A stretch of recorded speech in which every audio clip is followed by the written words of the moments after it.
ایک اللہ کا نبی ہے، نام اس کا حضرت ہود ہے. یہ تبلیغ مذہب کرتے کرتے بادشاہ وقت کے دربار میں پہنچے. قوم عاد تھی، قوم عاد کا بادشاہ شداد تھا. شداد کے دربار میں آ کے ہود نبی نے اللہ کی تبلیغ شروع کر دی. آتش پرست لوگ تھے، آگ کی پوجا کرتے تھے. شداد اللہ کی باتیں سنتا رہا. سننے کے بعد ہود سے کہنے لگا یہ جس کی باتیں کر رہا ہے وہ یہ ہے کہاں؟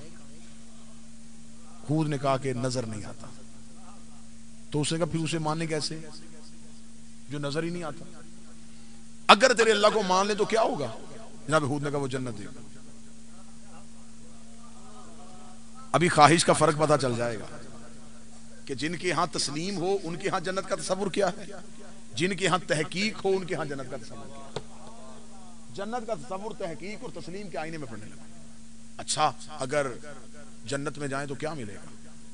اس نے کہا وہاں پہ یہ باغات ہیں، چشمے ہیں، یقوت زمرد کے محل ہیں. اچھا شداد نے کہا وہ کہاں ہے؟ ہود نبی نے کہا نظر نہیں آتے. اس نے کہا حد نہیں ہو گئی، جسے مانو وہ بھی نظر نہیں آتا، جس کے لیے مانو وہ بھی نظر نہیں آتا. تو ایسا آن دیکھا سودا میں کروں گی کیوں؟ اچھا یہ جتنے لوگ تو اپنے اللہ کی کلمہ پڑھوا رہا ہے یہ اسی لالچ میں جا رہے ہیں؟ اس نے کہا ہاں یہی لالچ ہے، جنت میں جائیں گے. شداد نے کہا ٹھیک ہے، اگر ایسی جنت میں بنا لوں تو پھر تو یہ سارے میرے ہو جائیں گے، کیونکہ تیرے اللہ میں نے تو لالچ دیا نا سجدہ کروانے کے لیے. تصور عبادت سمجھیے گا، تصور عبادت سمجھیے گا. لالچ دیا ہے نا تو یہ لالچ میں دے دیتا ہوں. اس کی جنت و نظر بھی نہیں آ رہی، میں دکھاؤں گا بھی، میں بنا لیتا ہوں. اس کا لکھوا ذرا جنت میں کیا کیا ہے. ہود نبی نے لکھوایا، اس نے ساری لکھ لی. اس کا اب یہ میں بناؤں گا. بادشاہ تھا، دور تھا اس کا. اس نے حکم کر دیا زمین کی تہوں سے خزانے نکالو، مجھے یہ جنت یہاں چاہیے. حکم پاس ہو گیا، زمین کی تہوں سے خزانے نکلنے شروع ہو. اس نے جنت کی بیرونی دیواریں سونے کی اینٹوں کی بنائی. خدا نے اس کی جنت کا پورا تذکرہ کیا ہے. خدا قرآن میں جھوٹوں کی بات کرتا ہے تاکہ سچوں تک پہنچا سکے.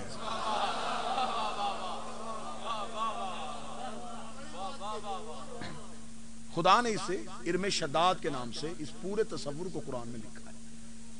یہ کوئی مہینے 2 مہینے سال 5-10 سال کا پروجیکٹ نہیں تھا، 300 سال لگ گئے اسے جنت تعمیر کرتے کرتے.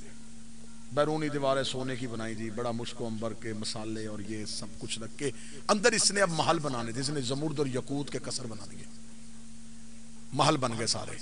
اب اس نے اگلا پڑھا کہ اس میں چشمے ہیں، چشمے بناؤ جی. چشمے بن گئے. اس میں لکھا کہ وہاں جو درخت ہیں وہ سونے کے ہیں، اسے سونے کے درخت بنائے. اس میں چاندی کے پرندے بٹھائے. اچھا اس کا کرم ایسا تھا یہ چیزیں بناتا گیا، وہ جان ڈالتا گیا. کیا کہنے تیرے بھی یا اللہ، تو بھی جھوٹے کو لگام بڑی اچھی دیتا ہے. تیرے بھی صدقے تو بھی ایک دفعہ رسی ڈھیلی بڑی اچھی کرتا ہے. اب چیزوں میں جان بڑھ رہی ہے، یہ سمجھ رہا ہے یہ سب کچھ میری وجہ سے ہو رہا ہے. اسے یہ نہیں پتا کہ یہ سچے کی جگہ پہ بیٹھنے کی کوشش کر رہا ہے.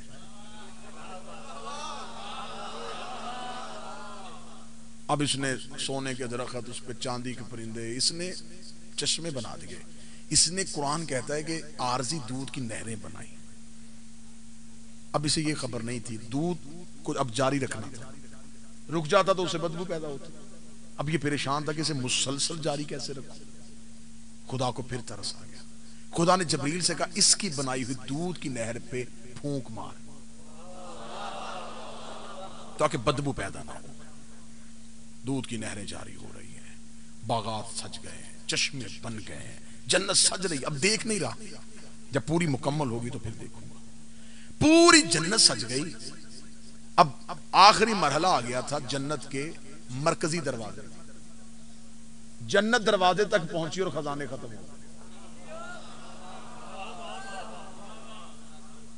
خزانے ختم ہو گئے. زمین کی تہوں سے خزانے نکال چکا تھا، دربار کا خزانہ خالی ہو چکا تھا.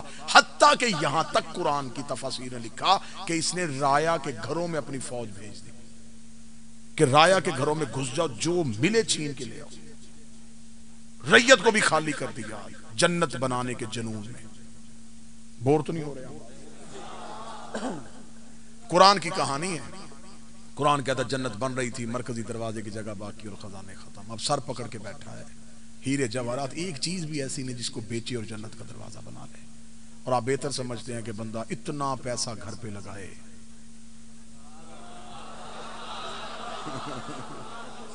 اور دروازہ ہی نہ رکھے اور لوگوں کو دعوت پہ بلا لے کہ میرا گھر بن گیا ہے، تو بندے بابا جی آتے پہلا سوال کیا کریں گے؟ دروازہ کہاں؟ دروازہ ہوتا ہے گھر کا روح،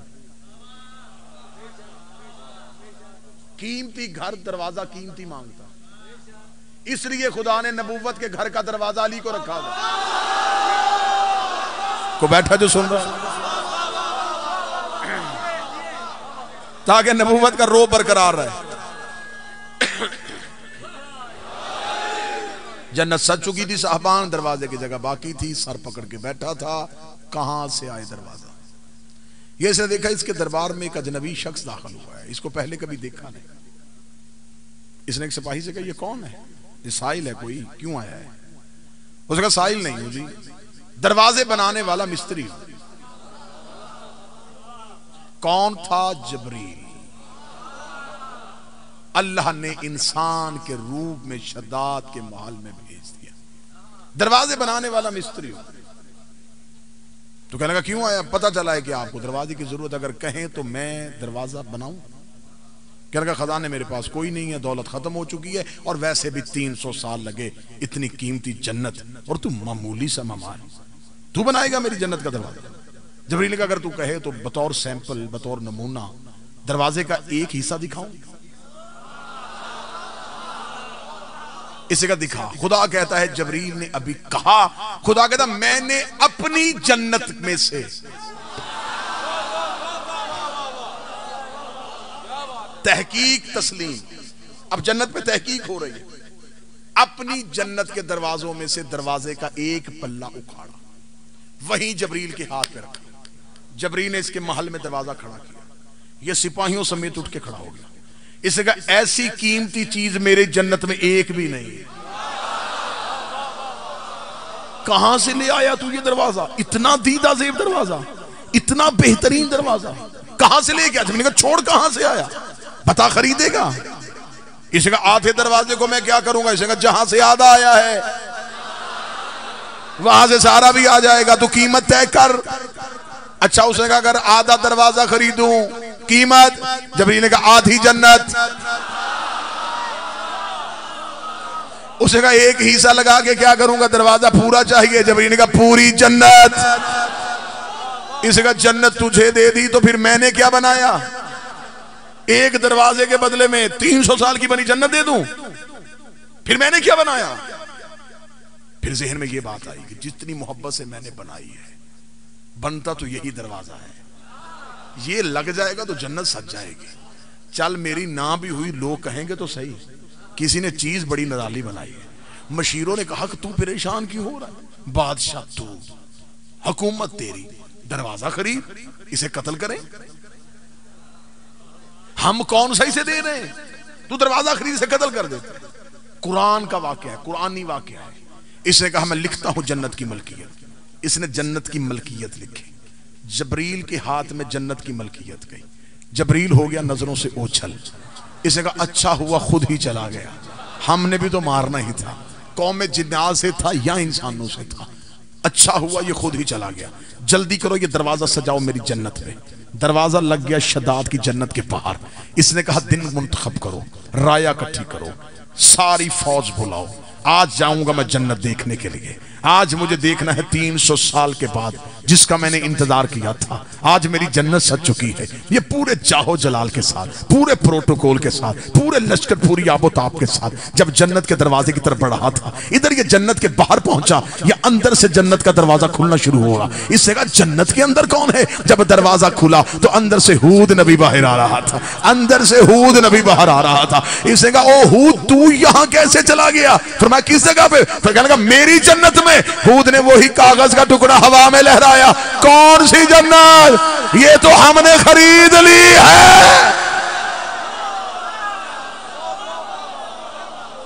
یہ تو ہم نے خرید لی.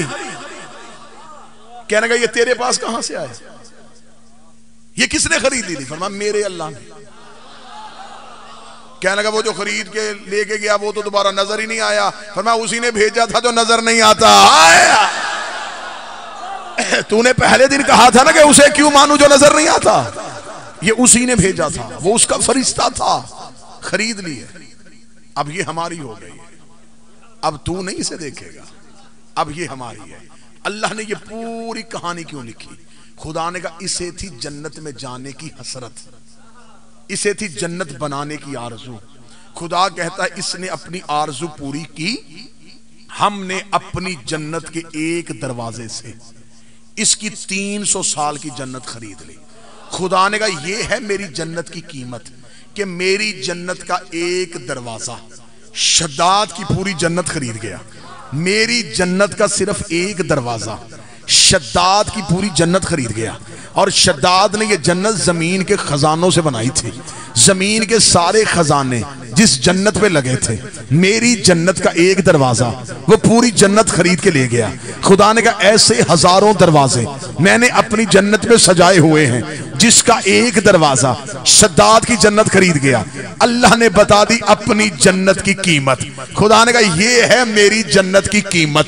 جو تحقیق کرتے ہیں ان کے لیے ایک دروازہ پوری جنت خرید لیتا ہے. ادھر سے حسین اپنی بارگاہ سے اٹھا.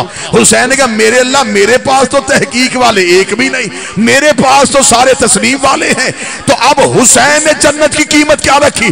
حسین نے کہا تیرا ایک دروازہ اس کی ساری جنت خرید گیا, میرے عزادار کا ایک آنسو تیری ساری جنت.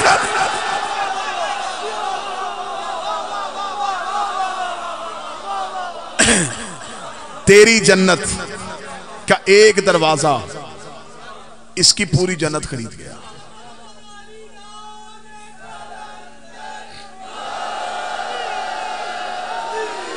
اور میرے ماتمی کا, میرے عزادار کا ایک آنسو تیری پوری جنت خرید گیا. وہ تحقیق کی منزل پہ تھے, یہ تسلیم کی منزل پہ. انہوں نے مانا تھا حسین کو, یہ قرب حسین میں آئے, حسین نے جنت ہی سستی کر دی. اسی موضوع کو آگے بڑھاؤں گا اور اگلا نتیجہ. اب شداد جنت کے باہر کھڑا ہے, ہود نبی جنت میں جانے نہیں دے رہا. شداد نے کہا اپنے اللہ سے میں اس سے گفتگو نہیں کر سکتا, مجھے وہ دکھائی اور نظر نہیں آ رہا, مجھے وہ سنائی بھی نہیں دے گا. تو اس سے پوچھ, خرید تو نے لی ہے, میں نے دے دی, ایک نظر مجھے باہر سے کھڑے ہو کے اپنی سجی ہوئی جنت دیکھ لینے دے. 300 سال محنت کی ہے, میں نے خزانے لگائے, مجھے ایک نظر دیکھنے دے. ہود نبی نے اللہ کی بارگاہ میں درخواست کی. معصوم فرماتے ہیں کہ ملک الموت اس کی روح قبض کرنے کا حکم اللہ کی بارگاہ سے لے کے آ گیا. ملک الموت نے ہود نبی سے کہا سفارش نہ کرنا, وہ بڑے جلال میں ہے. لفظ سننا, یہ میں پوری تحقیق کے ساتھ جملہ پڑھ رہا ہوں. ایک لمحے کے لیے بھی سفارش نہ کرنا, وہ بڑے جلال میں. ملک الموت تجھے کیسے پتا چلا وہ جلال میں ہے؟ ملک الموت نے کہا جب اس نے اس کی روح قبض کرنے کا حکم دیا, اتنے بڑے بڑے نافرمان کی روح میں نے قبض کی ہے, وہ اتنا کبھی جلال میں نہیں ہے. آج اس نے مجھے حکم دیا ہے کہ اس کی روح قبض کرنے سے پہلے اسے گھوڑے کی پشت سے زمین پہ پٹک کے مار, پہلے زمین پہ گرا, تڑپتے ہوئے کی روح نکال, میں اسے تڑپتا دیکھنا چاہتا ہوں. ملک الموت کہتا ایسا امر اس نے پہلے کبھی نہیں کہا. میں بھی کانپ گیا, میں نے کہا میرے مالک تیرے فیصلے تبدیل نہیں ہوتے, گزارش صرف اتنی کروں گا, جب یہ بنانے لگا تھا تب تو نے کچھ نہیں کہا. یہ درخت اڑاتا تو جان ڈالتا, یہ پرندہ بٹھاتا تو روح ڈالتا, یہ چشمے بناتا تو جاری کرتا. میرے مالک تو نے اس کا ساتھ دیا. اب ایک نظر دیکھنا چاہتا ہے, نافرمان ہے, لیکن اسے ایک نظر دیکھنے کی بھی اجازت نہیں دی, اور امر یہ کر دیا ہے پٹک کے مار, تڑپتے ہوئے کی روح نکل. اس سے پہلے بھی بڑے بڑے نافرمان گئے, اتنا سخت حکم نہیں آیا. ملک الموت نے کہا نہ اس نے مجھے راز بتایا, نہ میں نے راز پوچھا۔ اس نے کہا اسے ایسے گرا جیسے دیوار سے چھپکلی گرتی ہے، پٹک کے مار، تڑپتے ہوئے کی روح نکال۔ ہود نبی بھی اللہ کے جلال سے ڈر گیا، خاموش ہو گیا۔ یہی بات امام کی بارگاہ میں آ گئی۔ امام سے آ کے ایک بندے نے سوال کیا، مالک شداد سے کون سا ایسا فعل سرزد ہو گیا تھا جو اللہ اس پہ اتنا سخت ناراض ہوا؟ امام نے جواب دینے سے پہلے سر سے امامہ اتارا۔ امام کی آنکھوں کے آنسو بادشاہ کی داڑھی میں آ گئے۔ امام کی داڑھی پہ آنسوؤں کا آنا تھا۔ سائل نے کہا مولا بتا سکتے ہیں اس سے کیا فعل سرزد ہوا تھا؟ امام نے زمین پہ اپنے ہاتھوں کو پھیرا جیسے کوئی بے بسی میں پھیرتا ہے۔ پھیرنے کے بعد امام نے کہا شداد سے ایک ایسا فعل سرزد ہو گیا تھا جس سے اللہ نے اسے سخت اذیت دی۔ میرے مالک وہ کیا تھا؟ فرمایا جب اس کی فوج رایا کے گھروں میں گھس کے سامان لوٹ رہی تھی تو اس کی فوج نے قوم عاد کی ایک بچی کے کان سے در کھینچا۔ مجھے نہیں خبر کہ کتنے بندے ذہنی طور پہ مجلس میں، قوم عاد کی ایک بچی کی کان سے گوشوارہ کھینچا۔ جو ہی اس نے گوشوارہ کھینچا اس بچی کی چیخ نکلی، چیخ پہنچی عرش الہی پہ، اللہ کا عرش ہل گیا۔ اس بچی کی کان سے لہو کا قطرہ گرا۔ اس نے منہ آسمان کی طرف کیا، کر کے کہا میرا بدلہ تو نے لینا ہے، میرا بدلہ تو نے لینا ہے۔ خالق نے اسی لمحے یہ فیصلہ کر لیا تھا کہ اس بچی کی چیخ جتنی اذیت اب میں شداد کو بھی دوں گا۔ اب اتنا مجمع اللہ کی بارگاہ میں منت کرے، میرے مالک تجھ سے قوم عاد کی ایک بچی کی چیخ برداشت نہیں ہوئی۔